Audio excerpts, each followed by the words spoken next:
नमस्कार दर्शक बंधु जदि आप आज सुना कि रूपा किणवाक चाहते तेज जाणी रखु कि आज घर बजार में 24 क्यारेट और 22 क्यारेट सोनार मूल्य कौन रही तेज आज भारतीय बजार में 24 क्यारेट सोनार मूल्य 1,30,860 टंका रही बेले 22 क्यारेट सोनार मूल्य 1,19,950 टंका रही।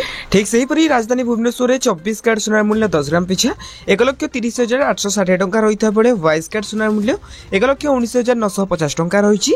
एपरिक मुंबई में 24 क्यारेट सोनार मूल्य 1,30,860 टंका रही बेले 22 क्यारेट सोनार मूल्य 1,19,950 टंका रही। तेज नुआदिल्ली में 24 क्यारेट सोनार मूल्य 1,31,010 टंका होता बेले 22 क्यारेट सोनार मूल्य 1,20,100 टंका रही।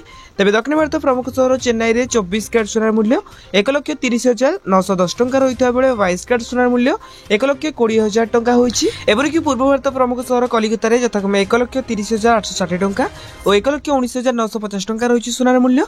अन्यपटे रूपा मूल्य किलो पिछा 1,72,000 टंका होती। तेज ये आज दिन सोनार पर सठिक मूल्य। जदि आपड़ी सोनार पर सठिक मूल्य विषय जानवाक चाहते तेज आम चैनल को सब्सक्राइब करी पाखे आसुवा बेल आइकन को ऑल बटन सेट करने सहित वीडियो हेल्पफुल होता निहाती भाव वीडियो को लाइक करी डिस्क्रिप्शन टेलीग्राम चैनल लिंक अच्छी तो जाकि आपने जानी जातु।